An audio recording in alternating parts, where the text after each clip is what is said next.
much bigger crowd than this one. But I think that the conversation that we are about to have is a very important conversation. It's recentering the East, thinking about how we can, and obviously beginning with why should we uh, uh, recenter the East as for our conversations, for our well-being, for our own futures, both literary as well as otherwise. Existential, I think, but we'll get to that. Um, let me also let me begin by saying that I was one of my name is mentioned on the advisory board of this conclave. I was one of the people who helped draft the statement for the vision for this festival, and I'll read out what we have written. The Indus Conclave envisions a thriving global South, one that draws on the strength of its histories, centers its own voices, and advances bold, scientific, and community driven solutions to the shared challenges of the future. From its historic gathering place in Lahore, the conclave serves as a conduit for fostering South South solidarity and recentering the narratives, histories, and geographies of the global majority. Um, in other words, if I think that vision was to be embodied in a particular individual, I would unhesitatingly think of Eden Koo, who we are very very fortunate to have with us here. Eden wears many hats. He does many many things. He's a journalist. He's a poet. He's a translator. He is the founder of Posaka, a cultural organization that works with Malaysia's master performers of tradition and ritual, shamans, shadow puppeteers, ritual dancers, and a publishing house, Kala, which translates global voices into Malay. For his work, he has been named Asian of the Year by Singapore's News Asia in 2016. Uh, he is also a jazz musician. He's a vocalist for the ensemble Michael Veerapan Jazz Trio, and but most wonderfully, he describes himself as an intellectual bandit, rogue. And I think that description encapsulates a lot of what Eden has done, what Eden continues to do. And I think it's very much in the spirit of his work, and I think informs the ethos of his stance on the world.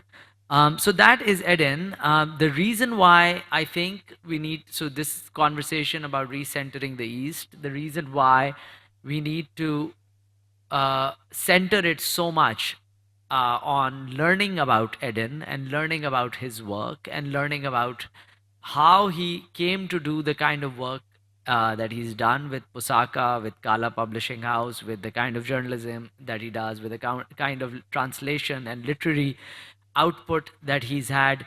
The reason why we need to learn about that is so that that can serve as a model for these conversations, these connections of that we are looking to build in the East, in South South, which again, as I'm saying, which is the raison d'être of this festival as a whole.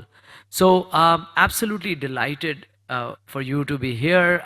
Eden's first talk yesterday was on 50 years of Muhammad Ali's fight Thrilla in Manila, and Eden has spent a lot of time traveling around Southeast Asia, speaking to sports journalists, speaking to people who were in that fight. And but I think again, Eden being Eden, he's really situated that fight much more symbolically, much more philosophically in the larger context, in the many contexts. So third world is one context, the kind of political regimes and the kind of political moment that we were in at that in the 60s, 70s.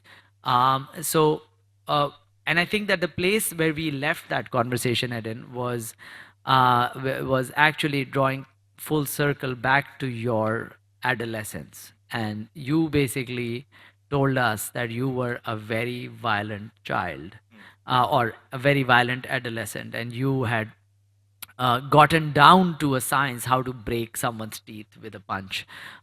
So let's begin there. How do you see your journey from there to becoming the journalist that you did, and then we will talk about how that translated into Pusaka and the work that you did there.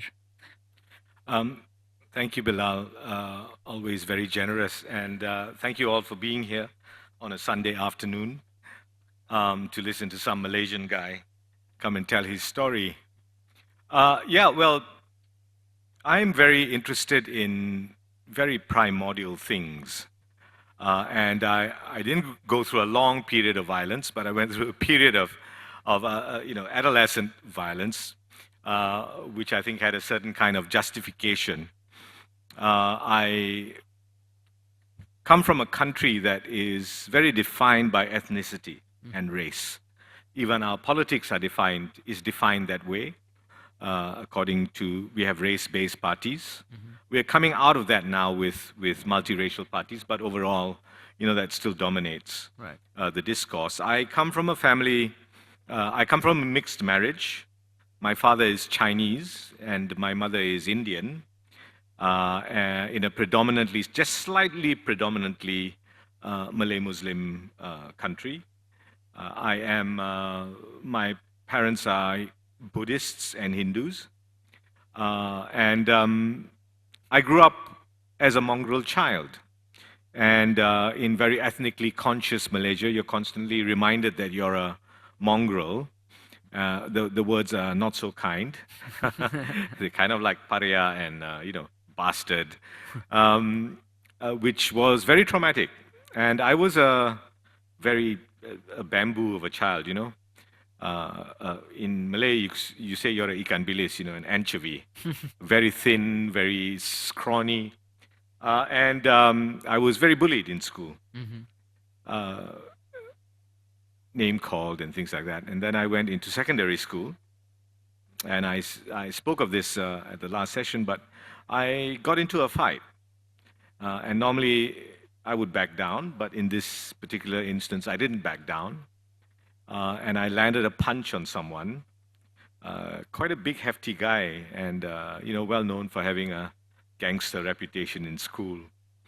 But I was quite fearless at the moment and threw this punch, and he flew right across the room. And another thing I discovered in that incident was that I felt no pain. So people could hit me, and I felt no pain. And so I got my revenge for the next 3 or 4 years, just beating everyone I could. And got I was expelled from school, and I went into reform school, and I began to get involved in gangs and things, and my expertise was breaking people's teeth. Something I'm writing about now, and I can tell you exactly where to hit to break the teeth, and how the person's body would react and convulse, right? And my editor, who's an elderly woman, was so excited about all this and asking me to write it in great detail, how blood spits and things like that.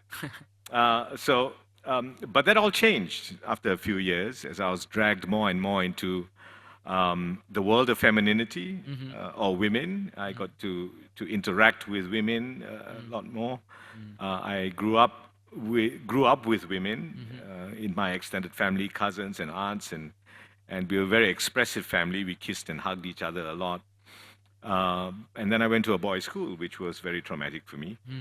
But then I grew out of all this kind of adolescent violence by realizing that, if you wanted to fall in love with a woman, you don't brandish machismo. It's not sexy, But if you were a poet and you could play the guitar and you could be intense that way, you were pretty popular. Right.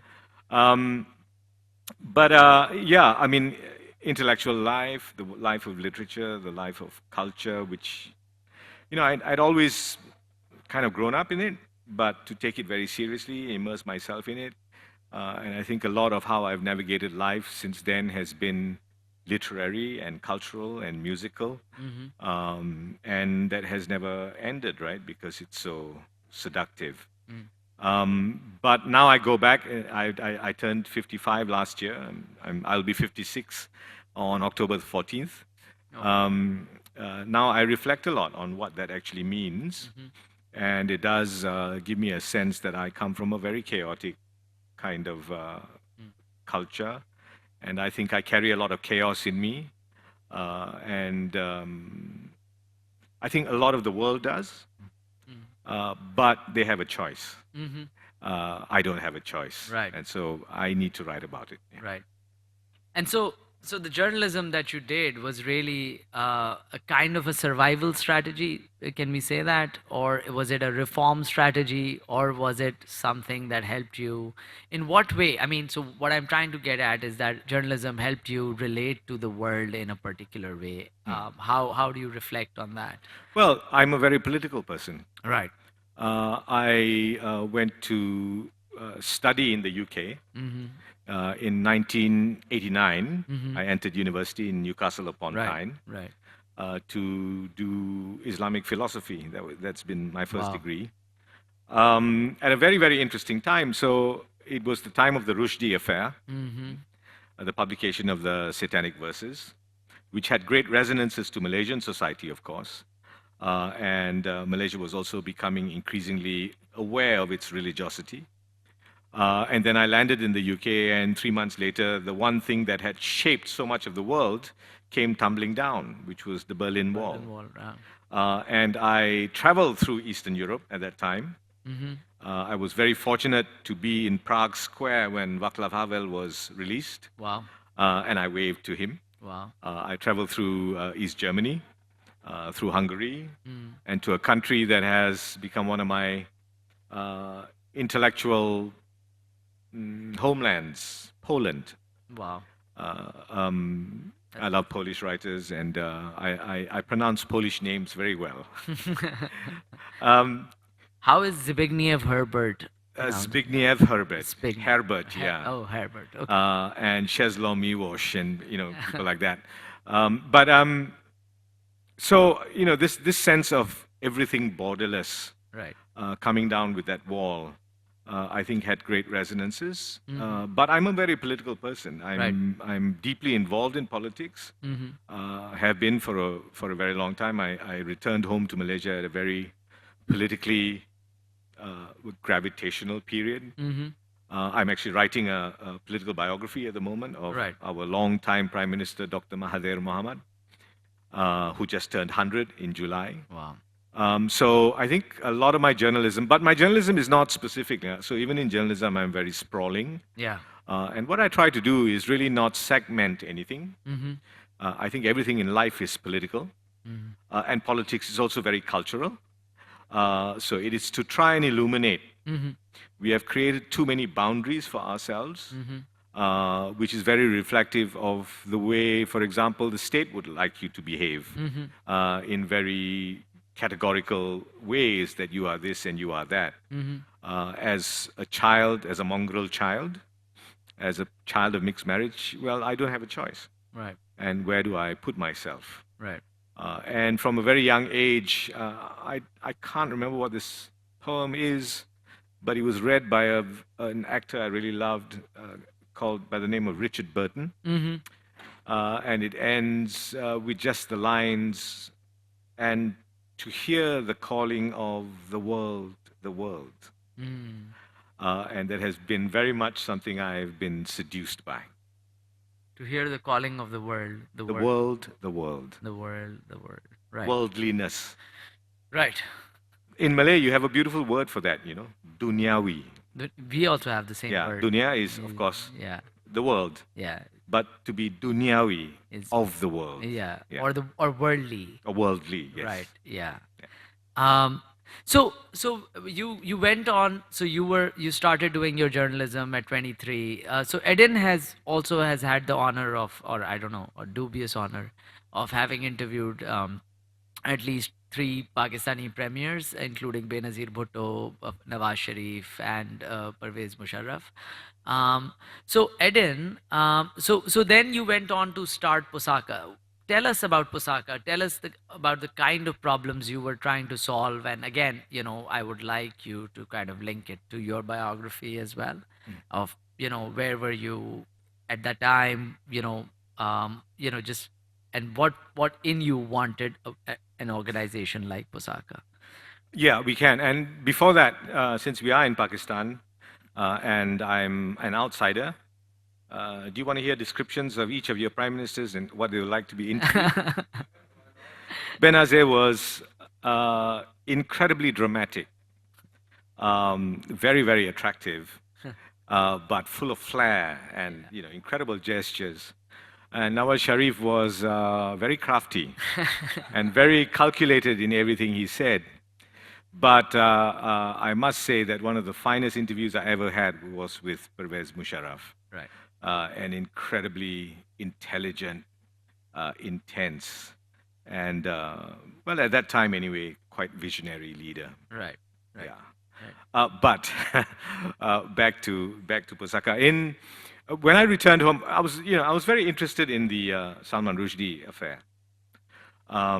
because it happened right at the time of global Islamic revivalism, which had been there, of course, for a very long time, even predating the Iranian Revolution. Yeah, but by the 80s, as a reaction to, I think, things that had happened in Iran, the Sunni world, from which I came, of course, got into a bit of a panic because Khomeiniism began to get very popular.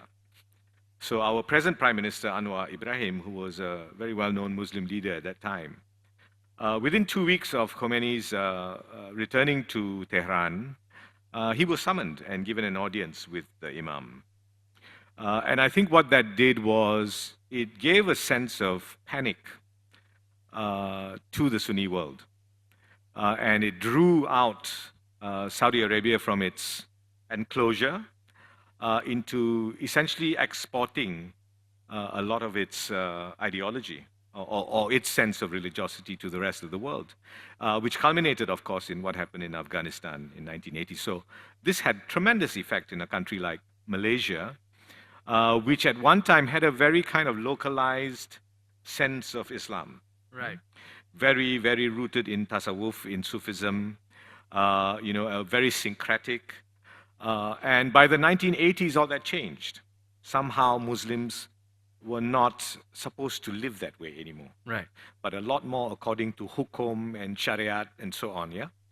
And then, of course, you had the great exportation of students into centers of learning all over the Muslim world. Two places like Saudi Arabia, not just Al-Azhar in Egypt, where they all used to go, Yeah. but to the peripheral places, Yes. Jordan and Yemen and places like that. And of course, they came back carrying a lot of these experiences. Yeah. And that led to the transformation of Malay Muslim society. And what that transformation meant was that there were many things contained in the Malay Muslim body, embodied in them, that was no longer halal, no longer permissible. And these included many religious practices, but this included also many cultural practices. For example, the art of shadow puppetry. The art of shadow puppetry has at the core of its performance the Ramayana, yeah, in a Muslim society. Except that there are so many changes and transformations that take place that the Indian Ramayana is hardly represented in the Malay Ramayana. In fact, in the Malay Ramayana, it's not even called the Ramayana. It's called the story of Ravana. Oh, right. Okay, It's so flipped. highly secularized. Right. But these things didn't seem to matter to the new people. who wanted all of these things changed. Right. We have another tradition that we work with called the Mak Yong, Mm-hmm. and it's basically a form of therapeutic healing theater that revolves around gender fluidity. Mm. So men play women's roles and women play men's roles and things like that. All of these things were then kind of proscribed Right. or frowned upon. Proscribed by the home of these traditions, which had been taken over by the Islamic Party, and then frowned upon by the more central authorities. Right. So I began to be very interested, essentially, with what happens with this kind to communities when cultural dislocation of this kind happens. Right. Right. I was also, of course, had a literary interest, which is poetics. Yeah. What is the language of ritual? Right. What is it in language or particular patterns of speech Mm-hmm. that can restitute somebody, for example, right? What is the interest? What is the appeal or the power of incantation or mantras, as they call it? In Malay, we say mantara, which is mantra. But these things were all now forbidden, right? So on various angles, I never wanted to start an organization. Mm-hmm. I first ventured in there to look at the politics of what was happening As a journalist. as a journalist, Right. the reimagining of the self. Mm. And also, what were the power relations? Why was culture like this? What would happen to a community sense of memory? Mm-hmm. All these things were very, very important things to me. They're all coming out in a book soon to happen. But no, I had never planned to set up an organization. Mm-hmm. I have absolutely no discipline that way. And all my work was that of an intellectual bandit and a pirate and an Right. interloper and a subversive. But we were able to carry on and ensure the viability of these traditions because community support was very strong. Right. And I have invested a lot of my faith in communities, in Right. how communities hold on to their traditions and uphold the traditions. The idea of setting up an institution was forced upon me, imposed upon me by my adopted father, who's a very marvelous, very well-known shadow puppeteer, now passed, of course. Oh wow. But he imposed, I don't know whether that was a bequest or a curse. It's been now, the organization is close to 25 years. Wow. Wow. Um, so you were trying to solve this problem of, and I think that what you say about whatever is embodied, like there are things that are present in the you are describing it as the Malaysian body, but body politic as well. That is suddenly haram. That is Yes. not halal anymore.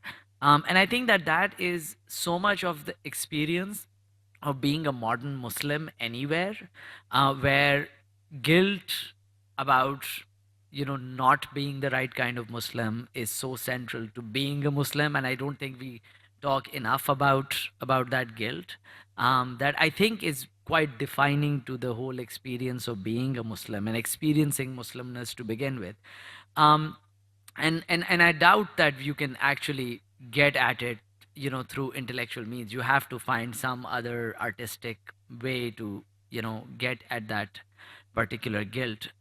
But so you started Pusaka to kind of work with these communities to help sustain these indigenous practices, and then you also started a publishing house, Kala. Tell us about that. What did that come out from? Well, Kala, basically, because I love the Malay language. I love it very much. It's one of the great worldly, dunyawi, and cosmopolitan languages in the world. It's made up of influences from everywhere: Sanskrit, Tamil, Urdu, Hindi, Portuguese. But it's been bureaucratized, brought into officialdom and formalized. And there's something I love about the Malay language, which is very enticing. The Malay language has this wonderful experience of not being caught up with time. There are no tenses in the Malay language, Wow. right? So words in Shakespearean English, for example, because everything's caught up in tenses, even your diction gets affected, right? Ah, So you can sound very quaint or obsolete. Whereas in Malay, it has a timelessness, right? Um, so part of my interest in entering into the Malay language, the world, the experience of the Malay language, and as I said, I don't write in it, I write in English, yeah, was through translation. And then, of course, there are many books I love. So, and everything that falls into Malay is even more beautiful in Malay than in the original language. I translated an American friend, I think you know him, Christopher Merrill. I do. I translated Chris, and we did a reading together. And midway through the reading, he said, "That sounds so deliciously beautiful, even more so than the English." But also, there was a political purpose because I'm trying to grapple with what happens with education Right. in the Malay language, Right. because everything is prescribed for you, yeah. And many of younger people, and this is the problem with culture too. One of my preoccupations is what happens to a culture when it is dislocated Right. from its origins, its history, its memory. But what happens to a generation who doesn't have that memory and history anyway? It's not dislocated from anything, right? Right. It's just alienated, completely alienated and conditioned. This was also happening in the Malay language. So the publishing house is actually partly an indulgence because I love Bilal, so I'll translate him into Malay. So that aspect, but it has this political dimension as well. I set it up with Pauline, who is, works with me, and she's of course reached brilliant heights now, translating from Malay into English. So it works all of that kind of way, but I hope you can get a sense of the kind of chaotic, eccentric ferment we all work in and with.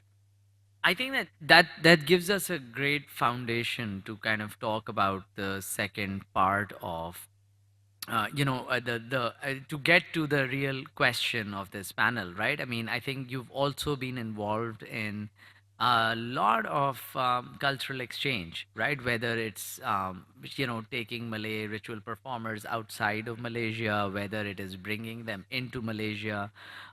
You and Pauline is Eden's partner, but also an extraordinary writer, a translator in her own right.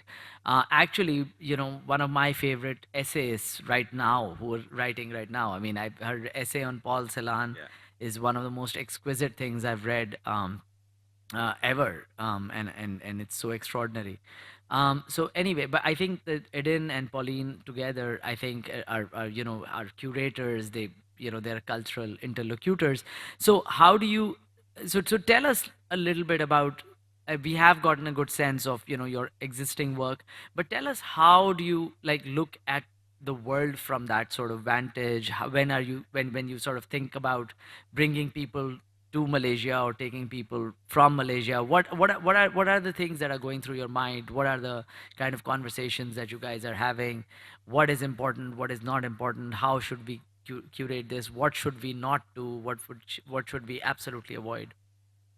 Yes, we avoid anything that is constructed. Okay, I that's think everything too choreographed, anything too managed, But we fall back on what Malaysia essentially is. We are a seafaring country, yeah, like so much of the rest of Asia. It has always been a polyglot place and always mongrelized place. I think yesterday we spoke a bit about terminology. And one of the reasons why I take a very overt stance about how we are defining ourselves, what kind of language we use. And part of my frustration is that, even as we think of Asia or the for want of a better term, the non-Western world, now crumbling in so many ways, getting decadent in so many ways. Well, what's the alternative? And what have we actually created? I fall back a lot on history for this. When the first anti-colonial agitation, resistance was happening. It happened in the world of ideas. Right. The legacy that was left by people like Tagore, Mm-hmm. by people like Okakura, Mm-hmm. people like Lu Xun in China, Mm. and in so many other places, yeah. Right. Um, I think we have failed. Mm. We have not created those channels of friendship, of bondage. 1975, 2025 is not only the 50th year of the Thriller in Manila, Mm-hmm. it's the 70th year of the Bandung Bandung. Conference, Yeah. right? And what was Bandung trying to create? This is my neighbor, Yeah. with President Sukarno, Nehru, the Pakistanis were there. And I think we have completely failed because we've not been able to rationalize our politics. Mm. And in many ways, politically, we have worked ourselves into the framework Yes. created for us by the West. Yeah. And so I often think now of Marx's idea of Asiatic despotism. Mm. Seems to be what we eventually became, Yes. but it's not what we actually were. Yeah. All the mushawaras and all the, the culture, for example, of comparative religion Right. started in the Indian subcontinent, right? Mm. Of people getting down and talking ideas. Mm-hmm. Gandhi, for example, always insisted on having a journal of some kind. Yeah. Because without a journal, you cannot begin a movement. Yeah. Yeah? Where's our journal to speak of? Yeah. And it's been how many years now? 70, 80, coming on 100 years. Yeah. But we're all into rivaling the production mechanisms and machines of the West Yeah. in our own societies. No, I think that is the tragedy, right? I mean, that if I have to read a Malay author or if you have to read a Pakistani author, it has to be channeled through London or it has to be channeled through New York. Those publishing houses have to publish it. They have the onus of translating, of choosing, and again, they will choose and translate based on whatever suits their vision or their needs of their primary audience, which is in the US or in the UK and so on. So the question that I'm trying to drive at is that how do you see us overcoming that, or is that, and again, it's perfectly fine to say that it's too much of a moonshot, like there is good reason why these connections don't exist anymore, or they were not sustained. So they were started in the Bandung, and we talked about this yesterday, right? I mean, the governments were funding it, and it was fine until CIA was funding it. But there is a reason why they did not sustain. Like these people don't want to talk to each other. They want to talk to the Americans or the Europeans and so on. What how would you sort of reflect on that? We've not created a platform. Yeah. We don't even have a publication. Yes. It's perfectly fine. I think it's also very important to publish in the West. Yeah. Because that's part of the West's opening up too. Yeah. And there are specific publishing houses, for example, many of them located in the United States, actually, I think, Yeah. that are very radical, Yeah. very, very radical. And New Directions, for example, Yes. amazing in its worldliness. Yeah. And that's what I've always appreciated of the of the United States. Yeah. I'm very suspicious of binaries, Yeah. cultural binaries. Yeah. And so I'm not advocating that at all. Yeah. But I think power structures exist a lot in the centers of the world publishing world, the centers of ideas. And I'm also quite ashamed, actually. I think there's been a lot of people who use that, exploit that, for their own social mobility, play to certain trends and tailor themselves in certain ways to be accepted by the West. Wokeism is not the solution to all of this stuff, but really a very intense interrogative dialogue between everybody. One of my great dreams, and I hope to see it realized in the next year, is to really start a journal. Maybe to be published 3 times a year at least, with a modest circulation, but to be sure that that journal hits the right spaces everywhere, East and West, because the voices have to come from here. And I think we have to be very, very conscious. And this is where I think Asia, our experience, and this includes Africa, has been very defeatist um, uh, in terms of leadership. And somehow, again, that theory of Asian despotism, uh, was Mao one kind of Mao? No, Chairman Mao was about 3 or 4 or 5 different kinds of Chairman Mao. One of them was let thousand flowers bloom. Right. But we aren't able to sustain that, right? And then we clamp down in very oppressive and tyrannical ways. Right. But I think those things need to be interrogated and they need to be, yeah, it is a So democratization. tell of- us a of little bit kind. more about the journal. Like, so help us envision, like, what is your vision of, this kind of a platform that can help bring the writers, It's thinkers. voices. Yeah. My whole idea of everything is you don't be afraid of complications and complexities and eccentricities. You dive into them and you interrogate them. Small communities who have strange practices, they too define an entire experience. Right? We have to make the world as difficult as it is, Yeah. not simplify it, right? That's a great We mission have to. statement. We have to because Yeah. it's not going to change. And if Yeah. it does change, then it's going to be very, very painful, Mm. and we will sacrifice a great deal because who wants to live in a world of sameness? Right. And we seem to be heading that way, essentialist worlds. That is what is disrupting everything in the world today, I think. So we have to create lots of little problems everywhere. So how do you square that when you are, for example, curating a literary festival? How do you create Are you looking to create complications for your audience, or throw them into something that they don't understand? How I mean, I mean, I think you've spoken about this constantly, that we need to intellectualize culture, and I think that what you mean by that is that we should be able to articulate whatever we are doing, not in terms of flattening it, but to kind of really think about it in a complex and multifaceted way. Yeah, I think you were at the Georgetown Literary I Festival. was, yeah. I know my Pauline is basically was director of it for 3 years and did a wonderful job Yeah. because she's full of grace. I'm full of huffing and puffing and bleeding from my ears. So she manages it, but um, I think you noticed that it was a very unique festival Yes. built around a city in which aspects of history and memory literally fall into the festival. Yeah. The festival was very worldly, I think. Yeah. We got people from all over to speak on very abstruse sometimes topics. Yeah. And we didn't think of the literary only in people who wrote books.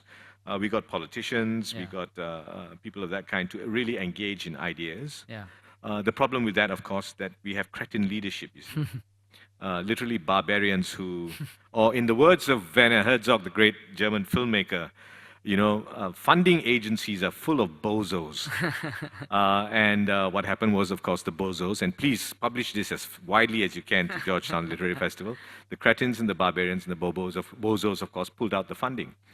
So it's not what it is anymore, and Pauline's no longer there.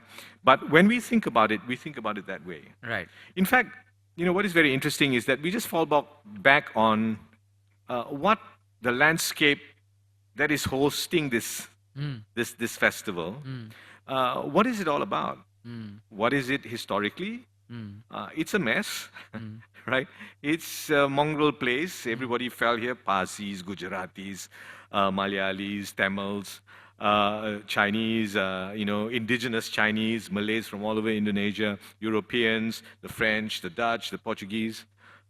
So we be true to that now, right? And that is our ethos. Right. No, I think that it's one of the best festivals that I have personally attended, and I think what was so refreshing, obviously, was to be able to engage with. I think that as you said, so many voices, from all over Southeast Asia, South Asia, particularly. I mean, obviously, there were other people from Europe and other places, and fascinating Australia. Um, but you wanted to read something that is going to. Maybe we could do that at the end. Yeah, but I was thinking that maybe We are we going to could. end. No, I think we can. You can maybe take like 5 to 10 minutes to read that, and then maybe we can open that Okay. up, open it up for questions after that. Yeah, talking about East and West and identity politics, and as I was growing up, as I said, I just kind of loved everything. One of the music that I love best is jazz. Mm, Hmm? And what is jazz? Jazz is instinct and impulse, and jazz is basically everything that falls rightly into mm, place, beautiful. and everything is improvised. And today I attended a wonderful session with Mariam, Hmm. who wrote a marvelous book, and I'll keep praising it because it's so important in addressing the kinds of things I'm talking about. Giving, paying due attention to parochialisms. Mm, I think that's very important. But um, the thing was, why do we read the classics? Is it hmm. Yeah, something of that yeah. kind? Which to me is at once the most interesting topic and the most inane one at the same time. So I thought I'd read something about just passion, Hmm. how something enters your life and how you hold on to it Mm, without ever thinking about where this come from. hmm. Because we are the world, no? Hmm. So some years ago, I was asked to write a piece for a very fine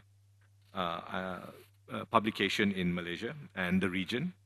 It's actually a business weekly. Mm, And today I contribute a cultural column to it. hmm. It's a very fine publication. I'm not just saying it because I write for them. Um, and they asked me to write something for New Year's Day, Right. New Year's Day, January 1st. And I thought of it and I said, okay, I'm going to write about the song Auld Lang Syne. Y'all know the song? Should all acquaintance be forgot? You don't sing it here? You know it? No, not Okay, it's a really. very famous song Right. that is sung on New Year's Day. Right. It's all about remembrance. And it was composed by a very famous Scottish poet Hmm. by the name of Robert Burns. Hmm. And so I thought I'm going to write about that song and Hmm. my experience of it. So this is Auld Lang Syne. They came in ordinary brown freight boxes, held together by brown masking tape. Just ordinary boxes, really, but which hid within them literally the world's treasures.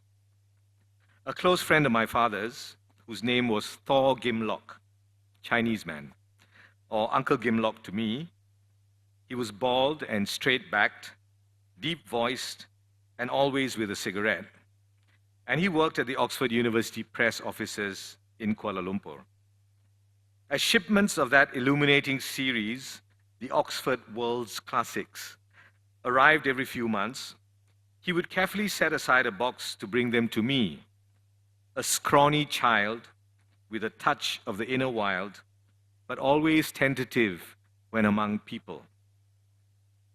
Growing up in a new neighborhood, lyrically called Pantai Hills. Pantai Hills means coastal hills. It's a real oxymoron, coastal hills.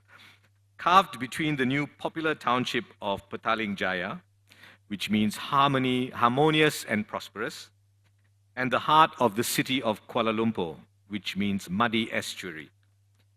Life for me was the vast outdoors, overgrown, craggy, snake infested, with tadpole catching in the now submerged Damansara stream just down the road as a spot, or the deep interiors of my single room proverbially buried in books.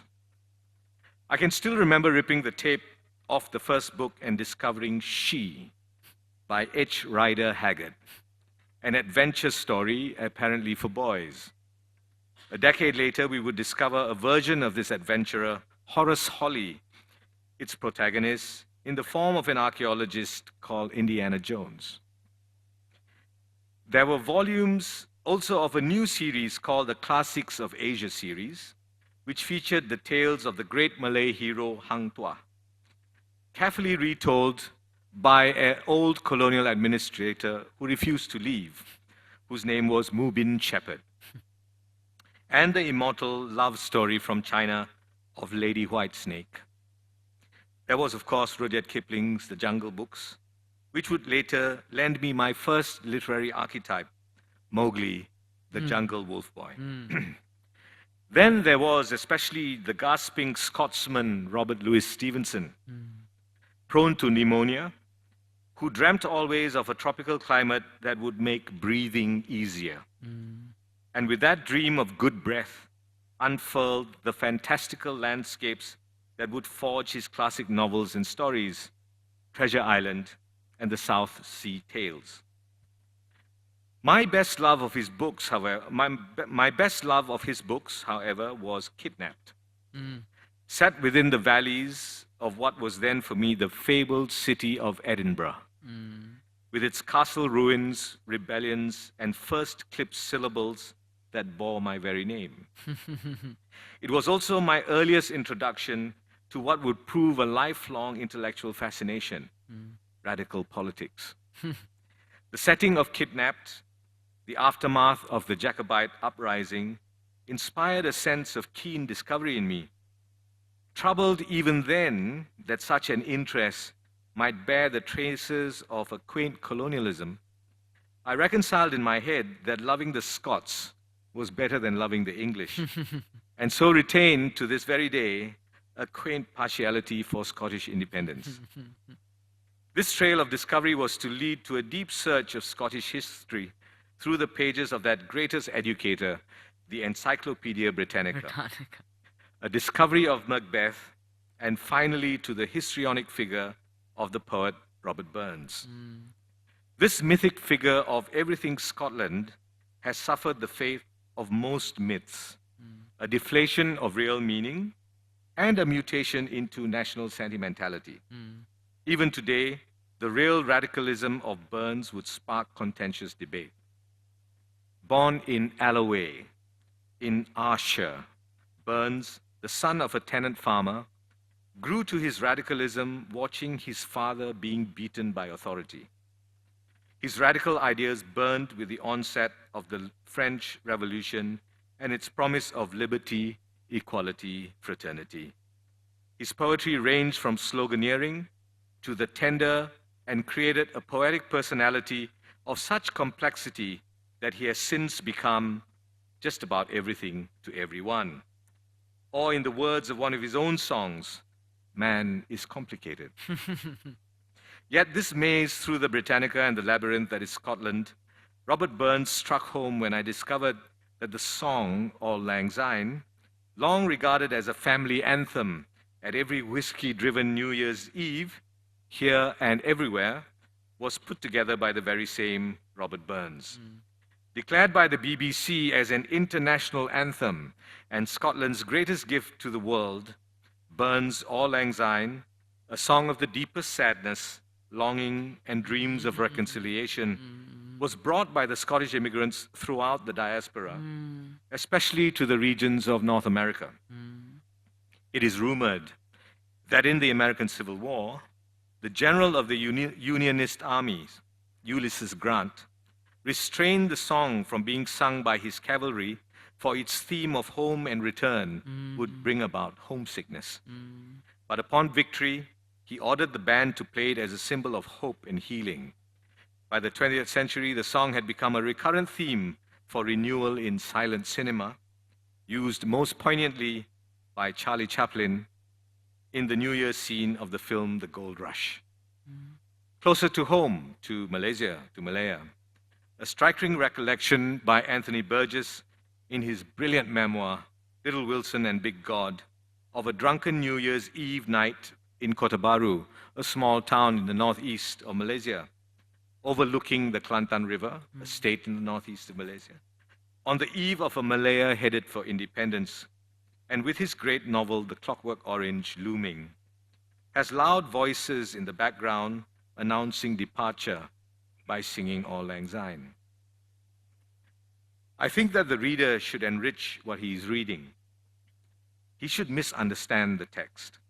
He should change it into something else. The greatest of our readers and one of the greatest of our writers, Jorge Luis Borges, once said, And this is how the misunderstanding of Burns's Scotland and Auld Lang Syne takes place. I am 5 and 6 and 7, in the midst of a swirl of bodies, also driven over a little by whiskey. We are mimicking a Scottish dance step. My gentle uncles are, in this instance, slightly boisterous. We have struck the turn of year. It is my beautiful mother's birthday. An uncle's hand reaches down and hoists me over his shoulder, and the song begins. Should all acquaintance be forgot and never brought to mind? This is one of my clearest memories, this sense of great height.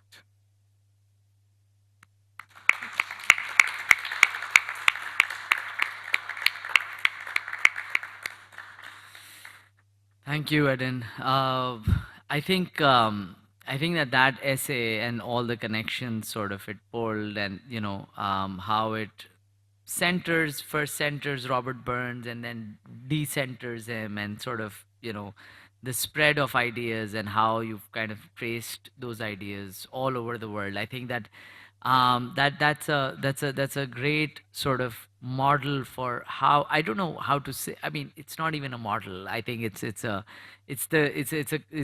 is, I think, the ethos that can serve all of us in our intellectual and spiritual journeys, particularly for us in the East, because I think that loosening up, that opening up, I think allows for those connections to form.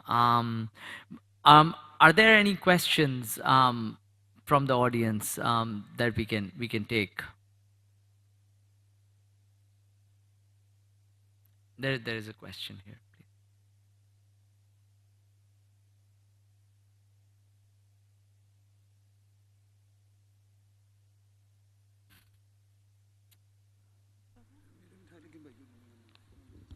Hello.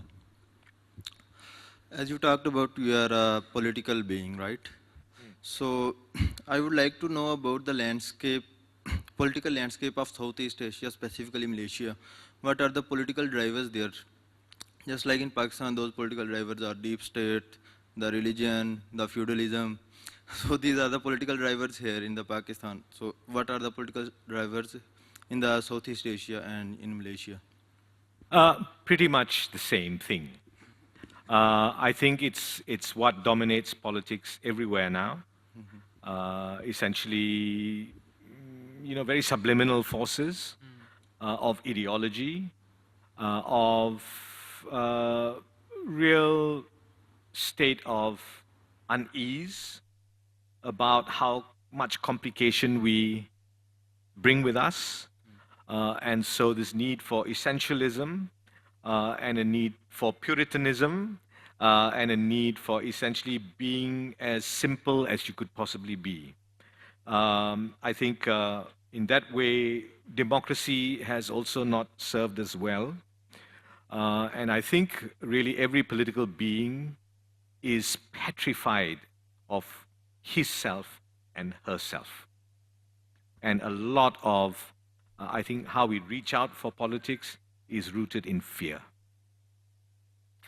So Edith, I mean, I think that also, I think that the underlying question that I have from there is that, I mean, the place that you want, that you go to as a thinker, as an artist, as a writer, is a place of messiness, is a place where where you cannot have easy answers.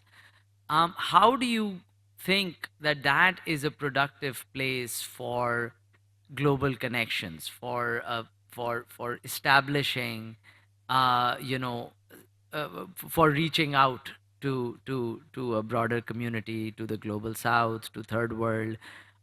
Because I think that the obvious answer seems to be that actually it's, as Thomas Friedman says, have McDonald's franchises and then speak in the language of McDonald's, because that, you guys are now speaking in the same language of trade, of international commerce. But I think what you have been advocating and what you've been an advocate of, and I think what I've been trying to sort of bring out, is that you've been advocating something quite the opposite, right? Which is messiness, which is actually difference.